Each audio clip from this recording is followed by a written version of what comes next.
Test, test. I wasn't gonna do one of these for a while because I've been depressed. But yesterday, it's kind of strange. Yesterday, I made fun of the NRA on Twitter and got attacked by its pundits calling me libtard or whatever. And like these people, every time there's a fucking shooting, they argue about the Second Amendment, which is in my opinion, it's no argument. You can't take someone's right to defend themselves away. It's done. You want to take someone's right to defend themselves away, even if they're fucking crazy? Done. Can't do it.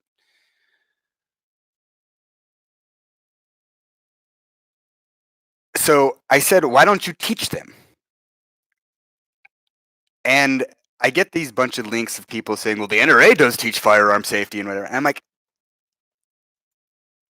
teach these people. Like every time someone makes a smack, I'm honestly really impressed with some of the people that I responded to and what they said to me. Even though everyone misconstrued everything that I was saying because they, in their own minds, believed me to be liberal or a left. I mean, I believe in liberty, liberty of the self. Uh, just like the liberals, the left people who I get in arguments think I'm a fucking conservative or right wing. Um,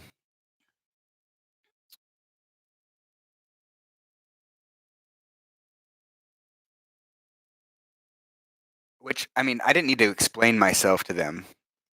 Twitter is not a place where you have any sort of civilized discussion with anyone. And I started fighting back with people after they started calling me libtard and all this stuff. So I was like, "Oh, you fucking want to keep sucking that dick?" You know, I'll just responding. What's the word I'm looking for? Not viciously, viscerally. I was giving what they gave me because I'm really, really sick and tired of people assuming so much fucking shit online and saying so much shit. And honestly, I get more from the conservatives than I do from the left. Like when I was the kid that had the face, and they're like, "Oh, face crime, 1984, face crime," when they're the biggest fucking perpetrators of personal violations in this fucking country. Oh, face crime, face crime, face crime, and that kid got millions of dollars. They gave him millions of dollars because his feelings were hurt, and I just can't help think that one of my friends that I know, Daniel Hale, is now in jail because he leaked the drone papers. And I testify to verify them. Um, well, no, I testified and verified them on accident because I didn't realize that they were being released while I was in the waiting room. uh, but doesn't anyone see how much fucking bullshit shit it is? Some fucking kid's feelings were hurt that if someone wasn't recording him, that kid would have done something fucking stupid to the old Native American man. And yeah, the old Native American man lied about being a veteran, but he and his people have gone through a fuck ton of tragedy. And the people that perpetrate the current tragedies in our country wear the fucking MAGA hat. And wearing the MAGA hat is like wearing a Ku Klux Klan hood or a swastika on your shoulder. It's fucking retarded. Because this isn't a team thing. America has really never been great. We got close, but then the Nazis took over after World War II, escaped to the United States and took over our country. As we can see with Donald Trump and his fucking dad. And this is where, like, our society deserves to crumble. And I've tried my best. Like, I'm an idealist. I believe in the greater good and that we can help people and that it's every individual's responsibility for themselves to do what is good in the world. But there's not enough. It's like having a droplet of water in the Sahara fucking desert at high noon, trying to grow a some seaweed. Like, it's impossible. Not impossible. At least I have not the knowledge to be able to do this.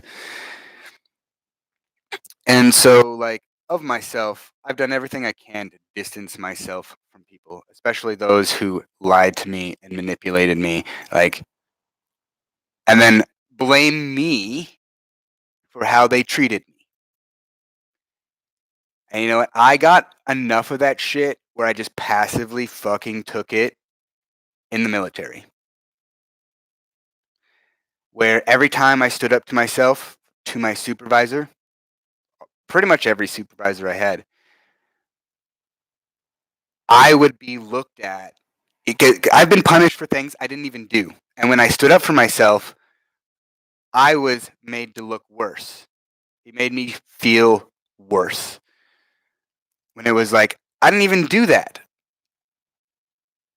Where there was one time they took my driving privileges away because this cop had a beef with me. He pulled me over for accelerating too fast in my 2004 Dodge Neon. And at 2 o'clock in the morning on base. And I was like, I don't know what accelerating too fast is, but I didn't go past the speed limit. And he's like, my radar said this, and I was like, look, man, I spent all my days looking at instruments, and my car is not a drag car; it's a neon. I don't know what you're thinking, but it's 25 accelerated to 25. I didn't spin my tires out. I didn't, and then he proceeded to pull me over every 2 weeks. He left me off with a warning, but he proceeded to pull me over every 2 weeks for about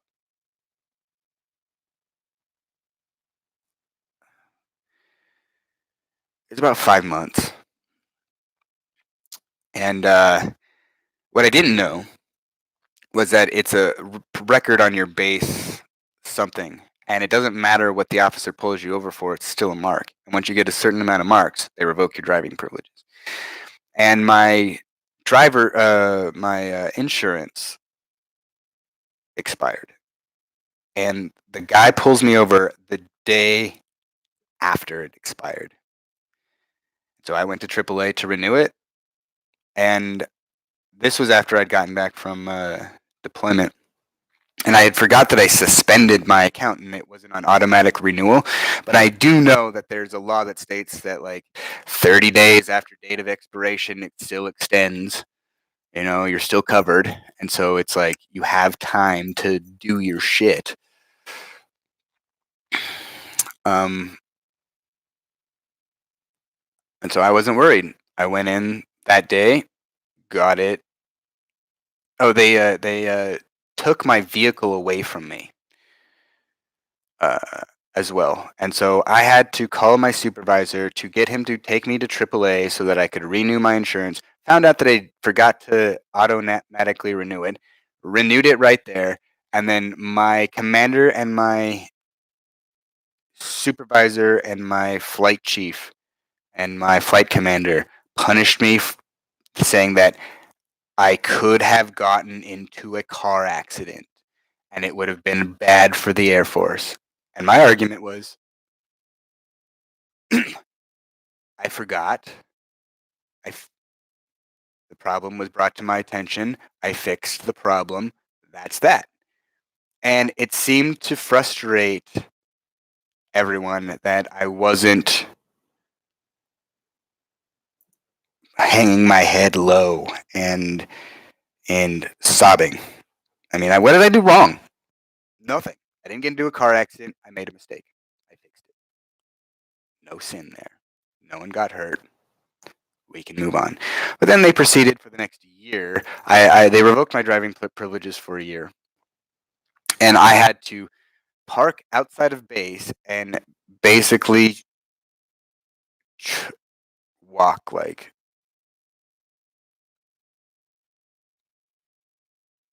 I want to say like 3 kilometers. I don't think that's quite close to base. In the middle of the heat. So every time that I was sitting in the fucking seat, I was always sweaty. Like there was even times when I'd bring like I had a back. I would bring my backpack. I'd have an extra pair of clothes so that I could go early, go to the fucking gym that's across, like, or the miniature changing room that's across from the squadron, rinse off, change, and then go into the to work because I'd be so sweaty and you you don't know what swass is until you've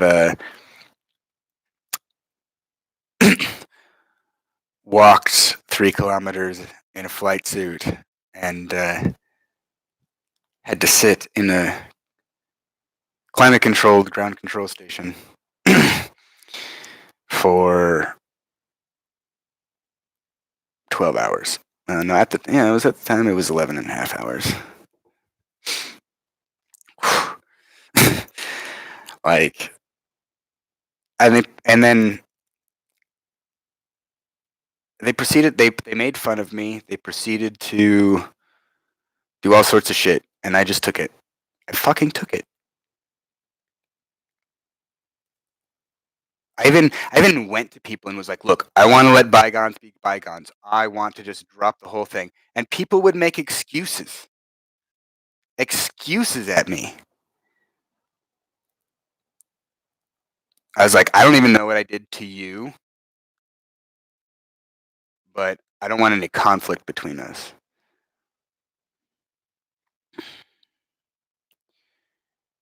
I think back at I've been writing this book. I thought I was going to write it in like 2 days, but it's been really difficult. And there's a lot of sour memories that were once bittersweet, sweet while I was in, bittersweet while I was out, and now just sour. And I think about all my squad mates, and I just fucking hate them. I absolutely think that the people that they put in the drone program were too immature for the most part. Drama driven, politically driven, not duty driven, especially the officers that were forced in.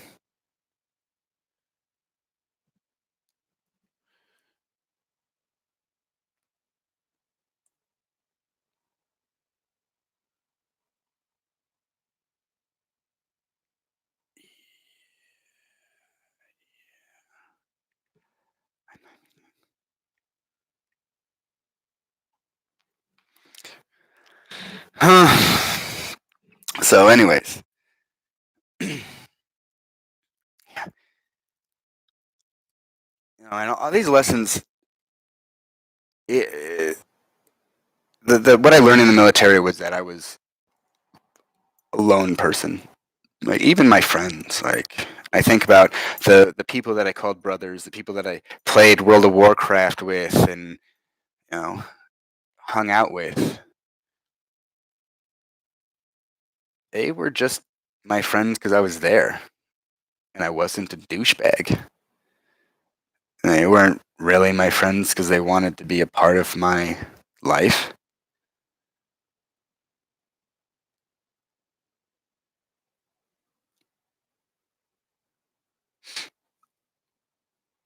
I find that really sad.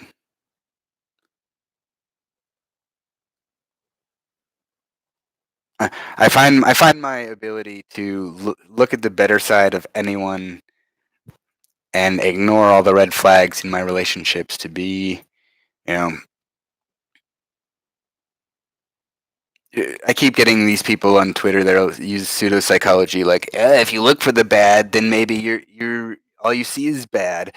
And no, no, no, you can be fucking. It's the fool card, blatantly ignorant of you're about to step off the stupid fucking cliff, and you do it, and you don't realize that you fell from one cliff to another cliff, and you're and you keep drawing the fool card, and I find that is a reflection of myself as a trusting individual and of the nature of our society to train human beings to take advantage of other people and look at kindness as a weakness. I find it deplorable, honestly. I find the fact that the bullies can't take people who stand on their own, and they do everything they can to destroy. This article.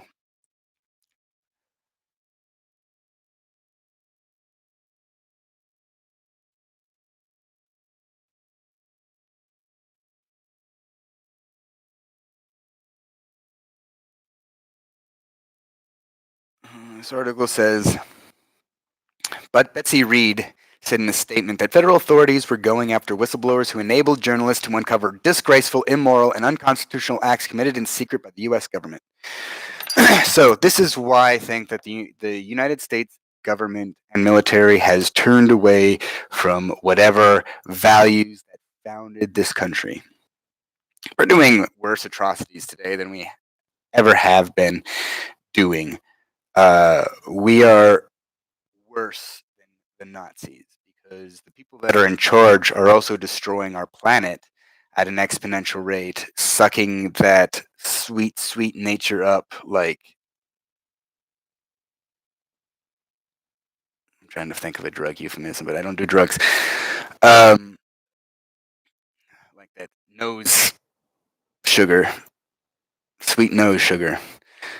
Uh, and then denying that their actions have any change in the environment that we live in. When science literally states that for every action, there is an equal and opposite reaction. So if you put fucking tons of shit in the ocean, it's going to, kill the life in the ocean.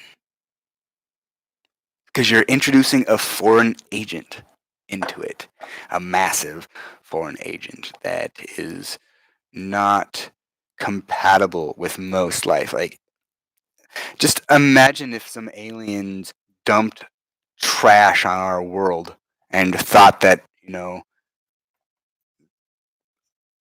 we're not changing the ecosystem of the planet. It's just a world. They can take it. It's really disgusting and pitiful. And religion, frick. I am so sick of Christians. Hands down. I am so sick of anyone who claims Christianity, because most people who sit there and claim it, they're just like the people who wear MAGA hats. They're either in it for to emotionally validate themselves, or they're to be a part of a group, um, and they have no idea what proper human interaction is. Hell, most people who I talk to that are Christians don't even know what the Sermon on the Mount says.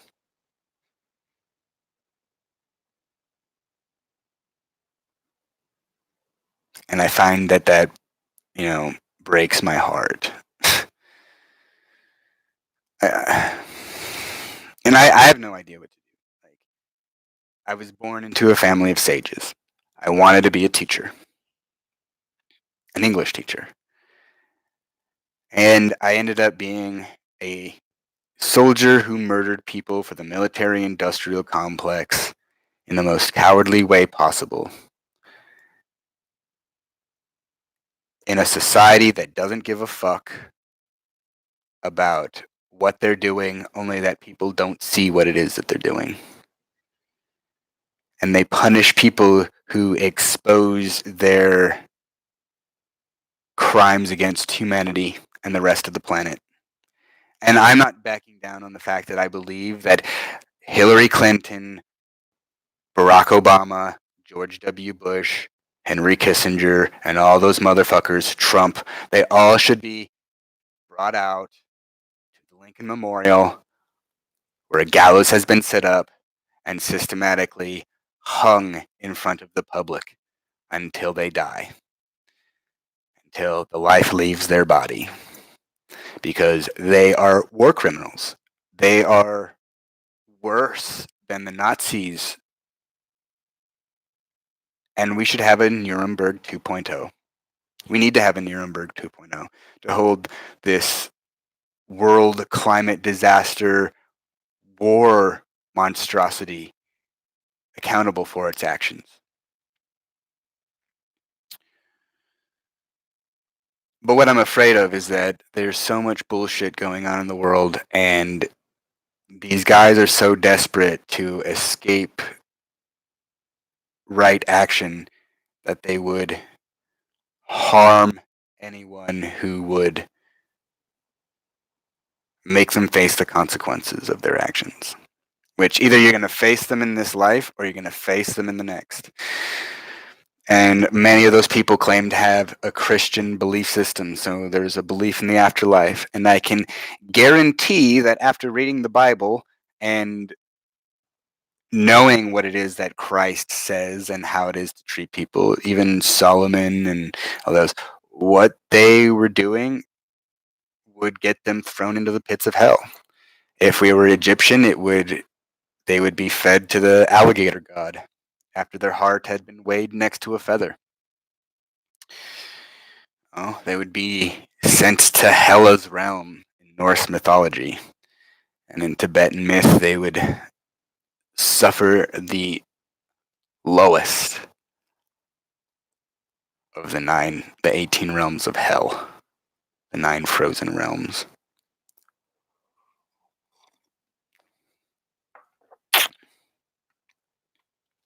Like every bit of wisdom, every bit of literature, everything that I've read says that the actions of the people that are in leadership positions today in the United States government are absolutely immoral and will and should be punished.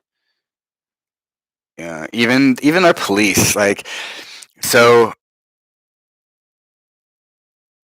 when I first got injured, I was on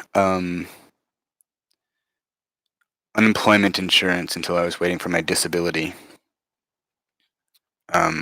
Actually, I was on unemployment insurance for like 4 months before they cut it off. And the reason they cut it off was because before going into training, I did a month. I needed to pass the time, so instead of just fading around, I worked for a month at the airport slugging bags.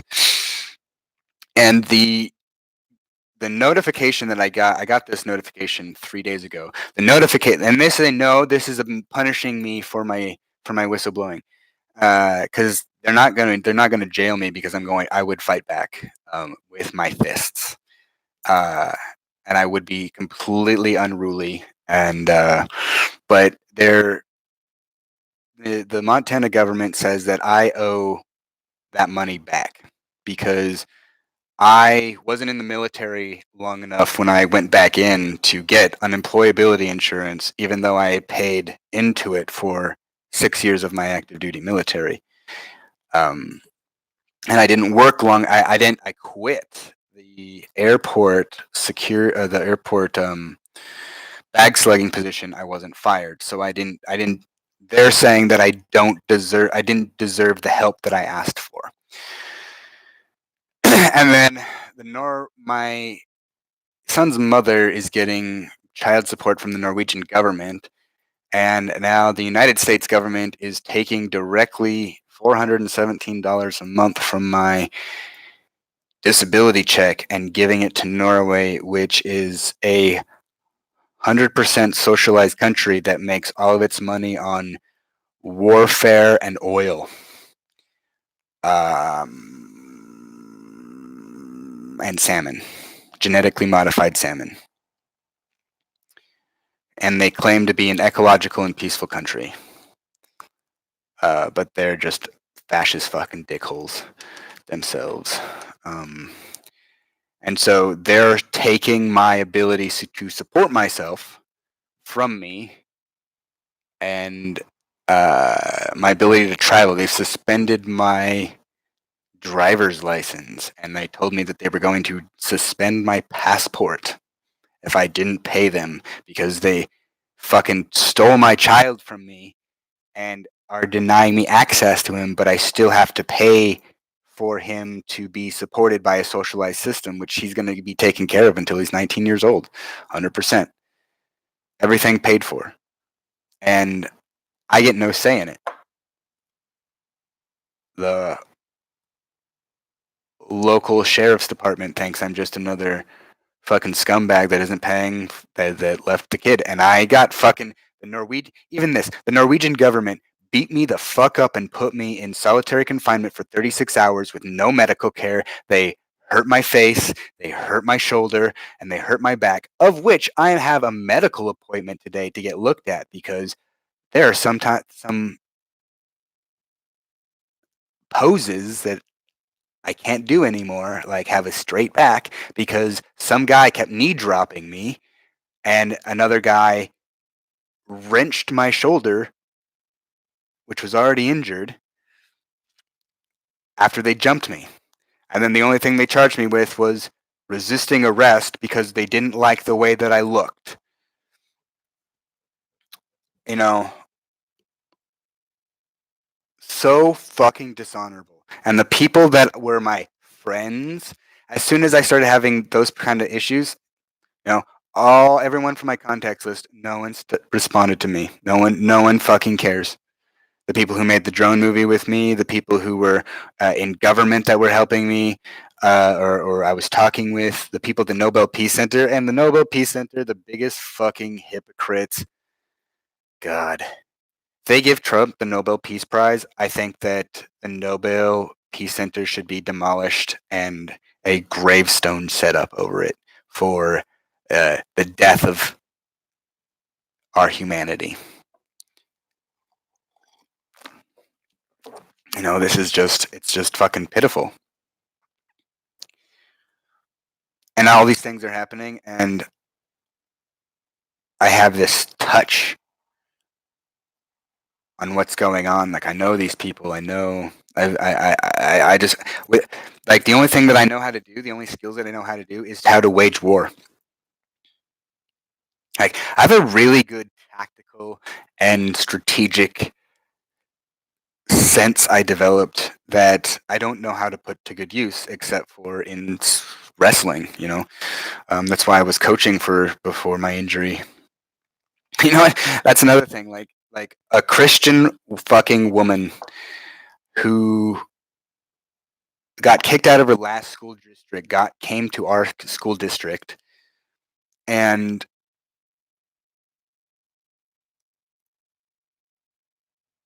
told the administration after I had been coaching there for 4 years that she was afraid of the safety of her children because I wasn't Christian, and the administration, including my own family, asked me to not come back and help out anymore. And her kids were fucking shite. Shite. Like, they didn't really deserve to be on varsity, but they had poor attitudes but she caused problems for me because I tried to help her sister out. And I had no idea it was her sister. And I was trying to figure out what the hell was going on, and she inserted drama.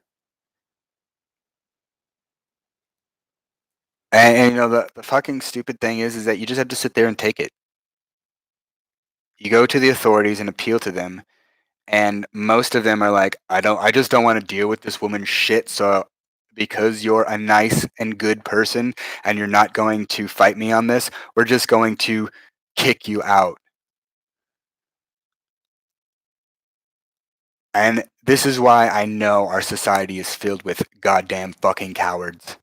every single one of the members of our fucking Congress are cowards, including Bernie Sanders, including Rand Paul, including every single fucking one of those people, because none of them have mentioned A, the whistleblower crisis that is going on, and B, everyone's okay with the drone program, and C, except for Tulsi Gabbard. I actually really liked um, everything that I've seen her do so far, which is surprising. She came out of the left field from me. And AOC, like I love her, and um, all of our other associates. They're pretty amazing. Those guys are good. But I'm talking about like the guys that have been around for a while are all garbage. All of them. Like they're all bribing one another, and lobbyists need to go. There's no way that someone should be able to pay money to get around doing the right thing, or to pay money to the government to make laws so that they can do things to harm others and get away with what they've done. Like, that should not be a thing at all. Like, we're fucked.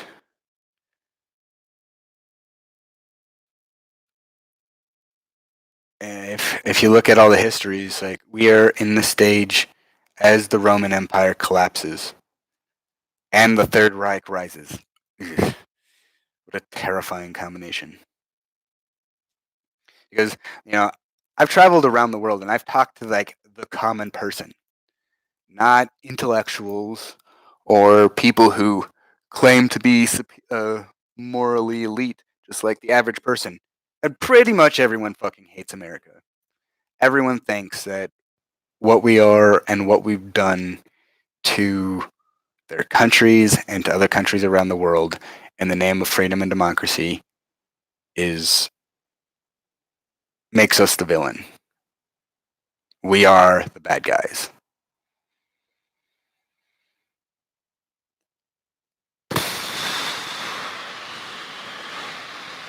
And I don't know what to do. I I was talking with my mother about this the other day. Like, there's quite a few spiritualists that I've talking with about what's going on, and they tell me that this is like this is the Kali Yuga, right? The dark age of mankind, the machine age, the Iron Age, where we turn away from nature and the light within and seek our pleasures in external objects and technology.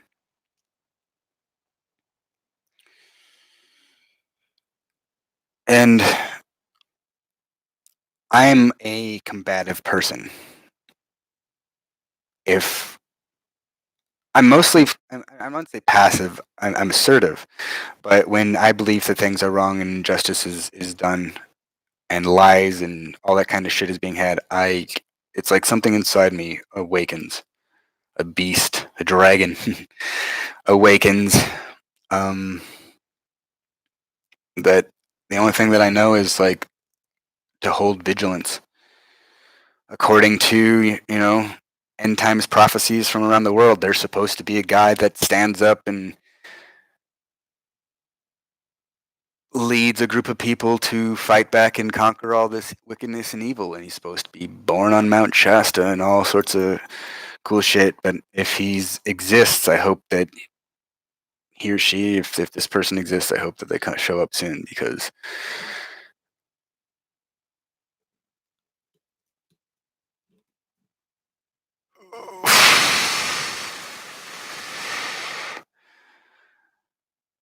it's heartbreaking. It's heartbreaking to know that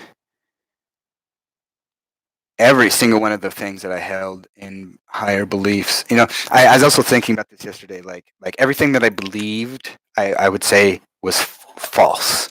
But then I had a really good thought that made me. It was like something slid into place. And there's this quote by Manly Hall that I really love. It says, "Man must live outwardly his inner convictions. The proof of his sufficiency, however, is not that he conquers the world, but that the world doesn't conquer him. This is his initiation. That we not become gods amongst men, but rather men amongst beasts.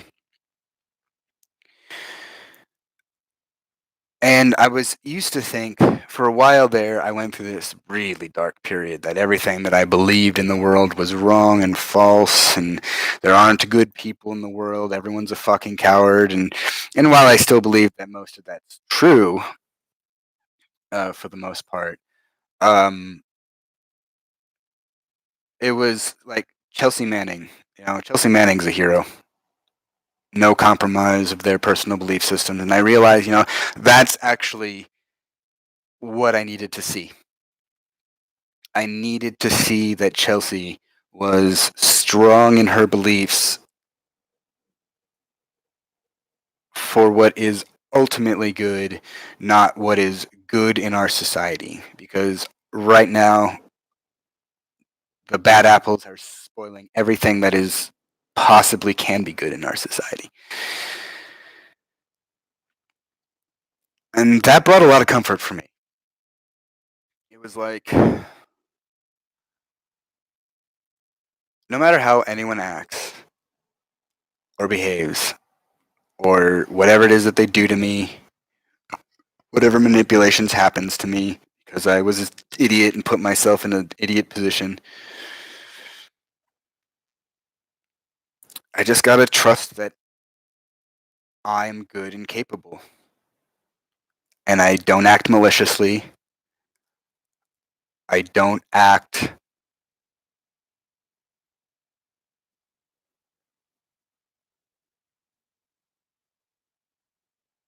how I don't want to act, regardless of how I feel or what it is that I think.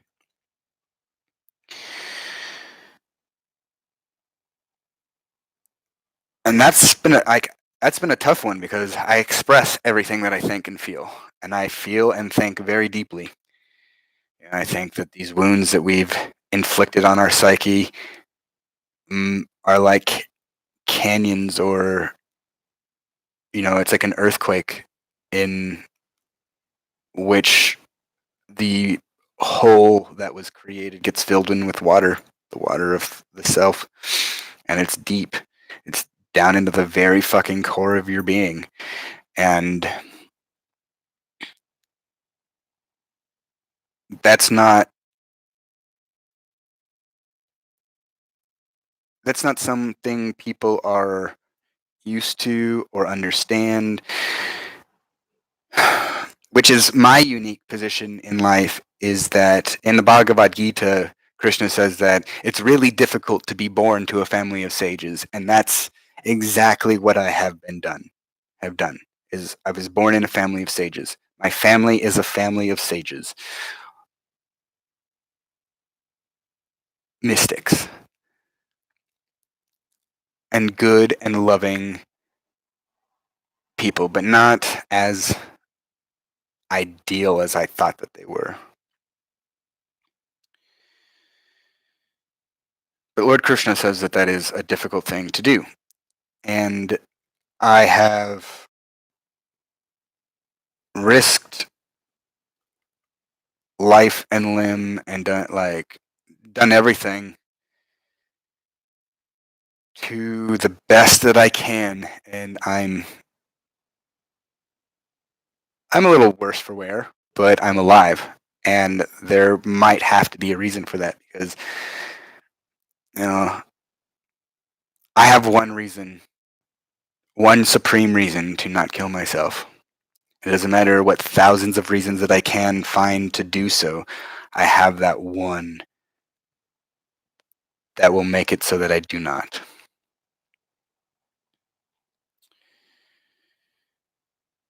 And so I can't take my own life, and no one else has taken my life. In fact, people seem to pretty much leave me alone unless they're fucking stupid.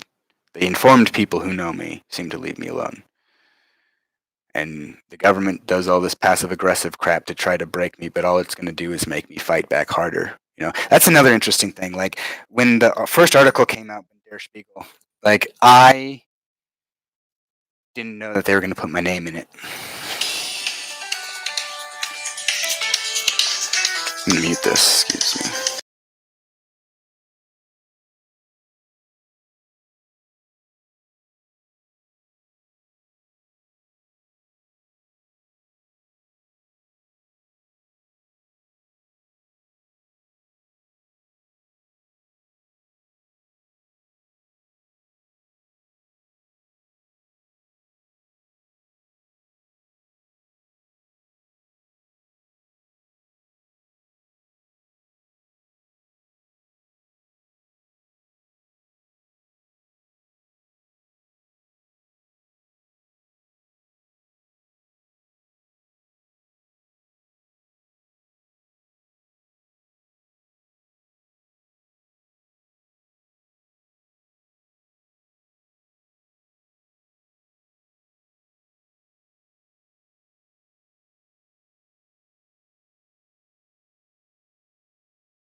Sorry. That was a call from my mother.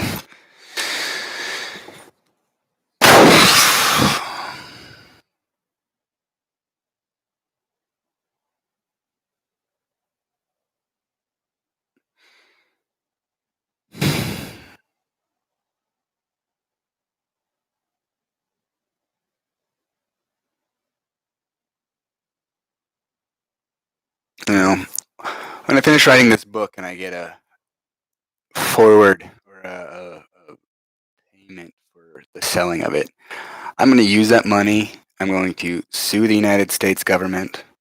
I'm going to sue my reserve squadron. I'm going to sue the Norwegian government. I'm going to sue the fucking police that beat the fuck out of me. I'm going to make Rick Reinerson look like the biggest fucking idiot on the planet, and I'm going to continue embarrassing the drone program people as much as possible and making life hell for them. Because if money can only be fought with money, I'm guessing that if I was put on a level playground with anyone, I would win. I can actually guarantee that if I was put in on any level playground against anyone in the world, I would win. I would put money on myself.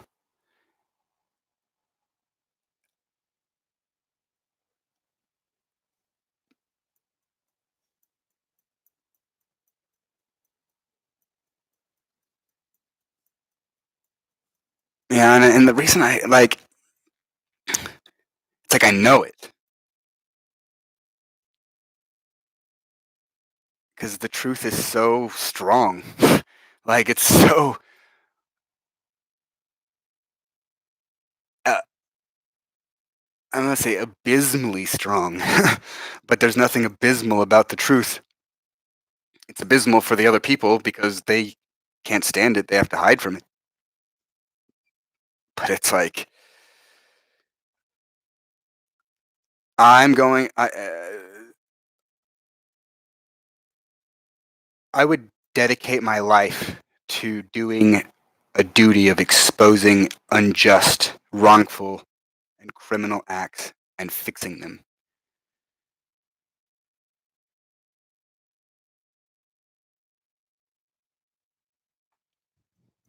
After I get my son back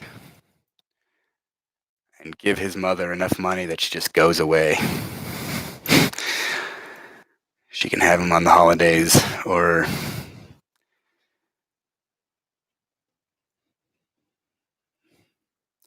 whatever, but I'm going to be a dad first. And in the meantime, I'm going to build a house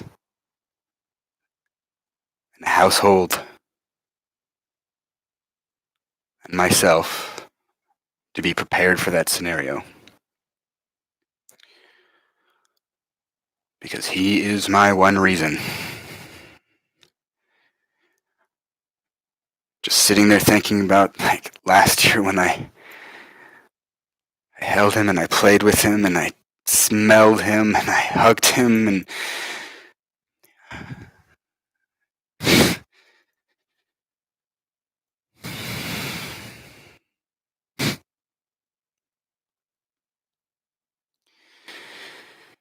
it makes everything bearable and worth it. And it makes the goal seem that much easier to get to. And makes the days seem like they shine brighter. And they even make me love his mother.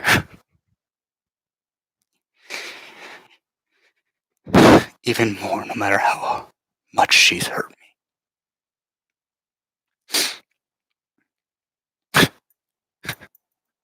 It's such a strange feeling.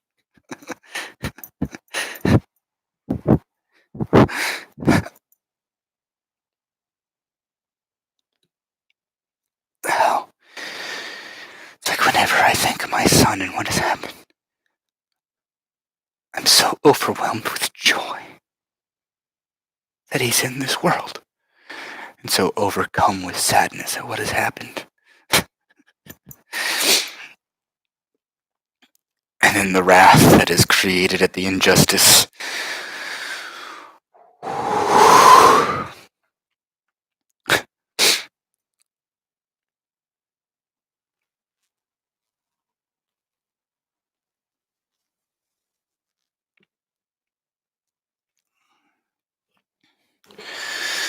Oh man, where did I put it? Because I'd like to read this thing, a quote. I'm reading the Sista's Yoga again. And actually, like, I've just read the story of Bali. And I think that's one of my favorite stories, actually. That and Sukra. The story of Sukra. And I'll tell you why. Bali is the king of hell, and Sukra is the sage of hell. And I guess I'll tell Sukra's story first. Or I'll tell Bali's story first, and then Sukra's. No, Sukra appears in this story. So Bali is the king of hell. One day, tired of his sexual pleasures and all the tortures and the screams and the warfare and the conflict, and he sits down and he thinks, who am I? What is the nature of this reality? And he sits in contemplation on his throne. And then he remembers a conversation he had with his father about the one consciousness, about he is the one consciousness. And he goes deep into contemplation for 1,000 years, and he starts to shine brightly. And the demons get all worried, and they call Sukra. And Sukra shows up, and he's like, holy shit, you shouldn't be afraid of this. This is amazing. Our king is the enlightened one. And he says that Bali in this current incarnation has lived 1,000 lives as Bali. But before that, he was the king of heaven, Indra. And he knows that again, at some point, he will be the king of heaven again. And so he's not worried. He's going to achieve that state of self, supreme self. And so the demons keep doing what they're doing. And it gets to the point where everyone gets so worried that Vishnu has to be brought into the scenario. And the reason why Vishnu is brought into the scenario is because he's the preserver, but everyone wants him to wake Bali up, because if Bali achieves oneness with his consciousness, then everything else in existence goes into dissolution. So, excuse me, I got bad tummy.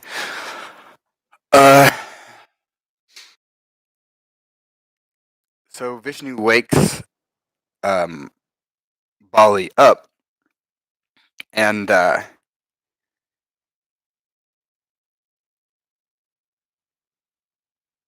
explains to Bali the scenario and offers a solution, a peace between heaven and hell.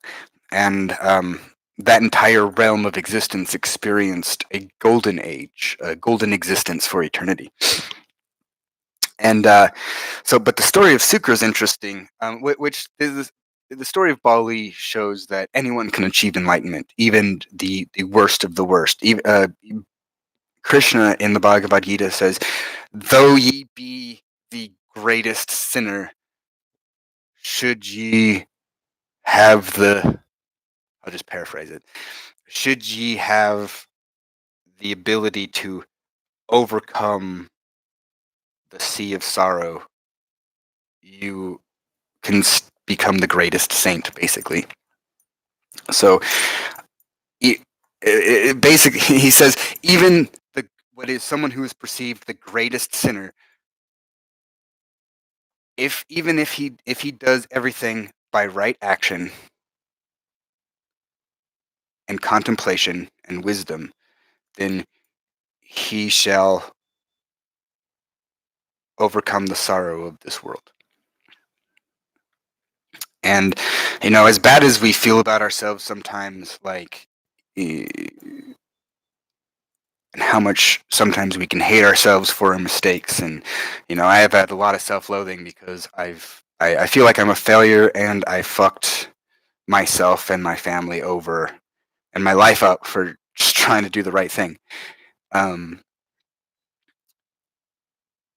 but even in those cases, like, we can achieve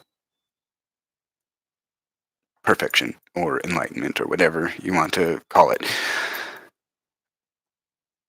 Which leads me to Sukra. So, fuck, what's his name?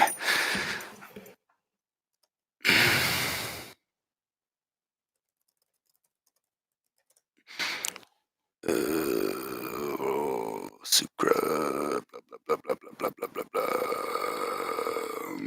Son of Bob, no. What? Burgu. There you go. All right.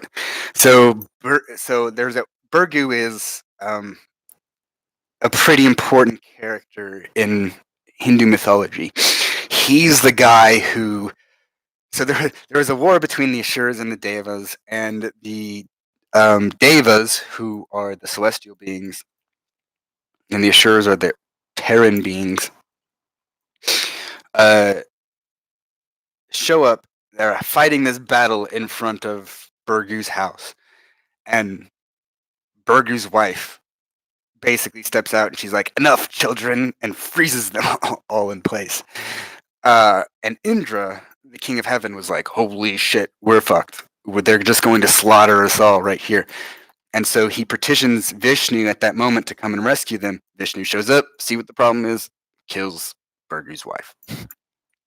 Burgu shows up, sees what happened, and curses Vishnu to have 21 incarnations on this planet. Some say Christ is one, Buddha is one, the final avatar, Kalki, is supposed to appear in this age. One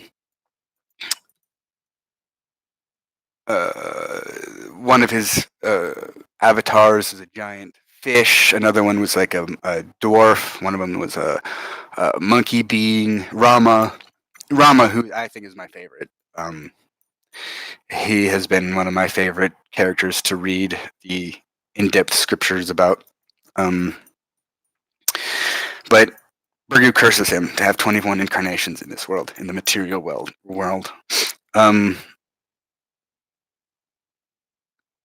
So Burgu's one day, he's meditating, and he meditates for 1,000 years. And his son, Sukra, is doing his duties as a son and practicing his yoga, essentially. And as his father was in contemplation and his body was perfectly preserved, Sukra got lost in a daydream where he left his body and followed a celestial nymph up to heaven and stayed up there. And when his merit ran out, he fell down to earth with this nymph and had this life back and forth. And he was a deer, he was a hunter, he was evil, he was good, he was a good king, and then he was an evil king, and because he was an evil king, he became a deer, and the celestial nymph a hunter, and all sorts of interesting lives. And Burgu comes out of his meditation, and he sees his son, his son's corpse is mummified, and because his yoga was perfected, he didn't rot away, and his no creatures came close. But is so surprised that he curses death. And this is one of my favorite incarnations of death, besides Neil Gaiman's incarnation and Terry Pratchett's, because death shows up with like 6 arms with blazing swords in each of them in full regalia and his full retinue and 6 heads looking in 6 directions. And like he's like, "Oh sage, don't you know not to curse me, for you are my food, and everything in existence feeds me. Even the gods will eventually feed me, and when dissolution comes and everything comes around again, they will feed me again." And it's like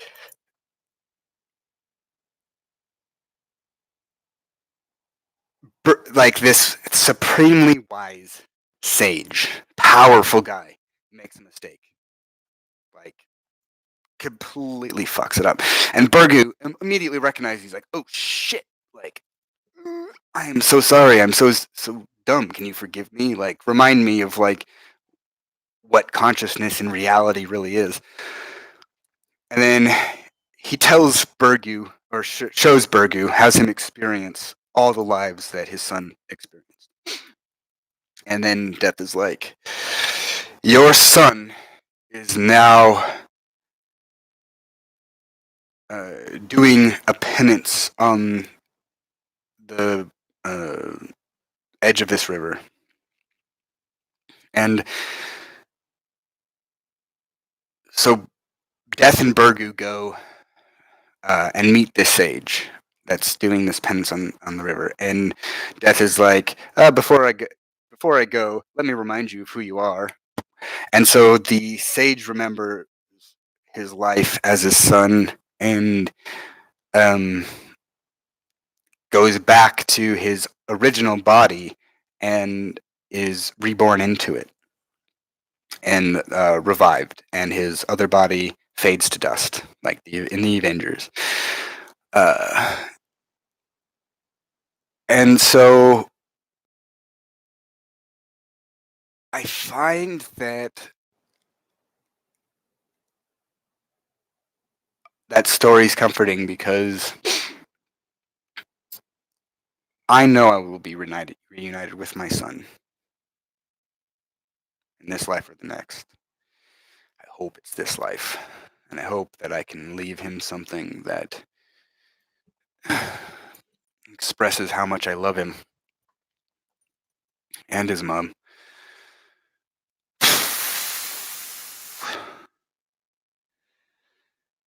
And that not even death can keep us apart.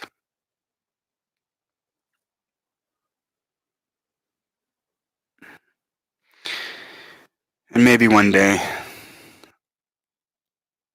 I can finally find a woman who I can give that much love and attention to without the fear of being used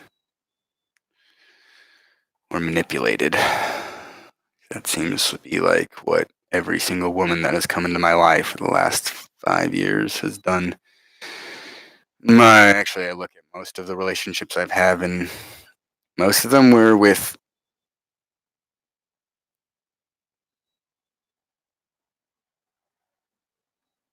girls of poor quality character. And I think that partially has to do with me turning away from religion and thinking myself scum, so I surrounded myself with people that were scummy. Even though there's good people that I've met through this, but a lot of scummy people um, who cause a lot of drama for no reason. And I've learned that people who cause drama,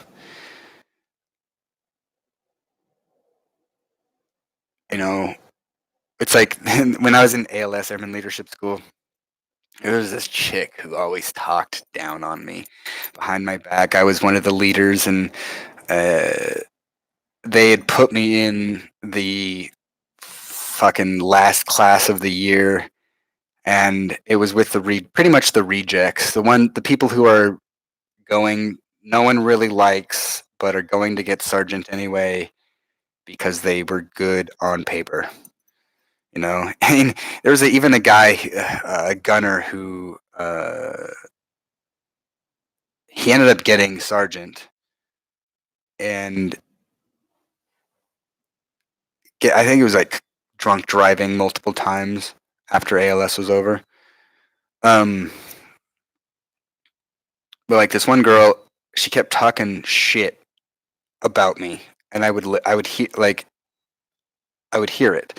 And one day I confronted her about it, and I was inside talking with someone. I think I was talking with the teachers and the instructors, and so I went out to prepare us to do morning formation, which was a joke. Um, this girl is bad mouthing me. I don't even remember why. And I was like, "Oh, do you want to say that to me? Can I hear you say it?" And then she just yells at me, like calls me a piece of shit and an asshole for eavesdropping on her. And I was like, you're talking in right before we go into formation, you stupid bitch." But I find that like when you confront these people on their actions and they throw it back at you and say, well, it's your fault that I did this or whatever, um, I find that that's a vast majority of people in today's society, and I find that I hate them because they cause a lot of problems for no reason.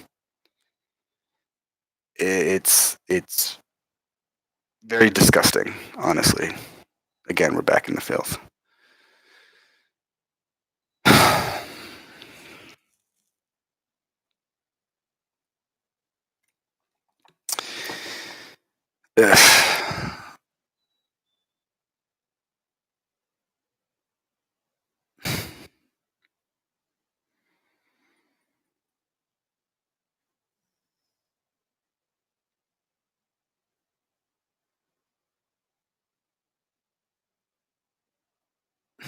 I guess that's it. I have nothing more to say today. I've got a doctor's appointment in an hour and a half, so I gotta get ready. But just know that I have all the faith of myself, and thank you to everyone that had faith in me when I didn't have faith in myself. But I now have all the faith in myself and absolutely none in the world. And I finally understand Christ's phrase of live in the world but do not be a part of it, which is something that I've spent a lot of time trying to contemplate and understand.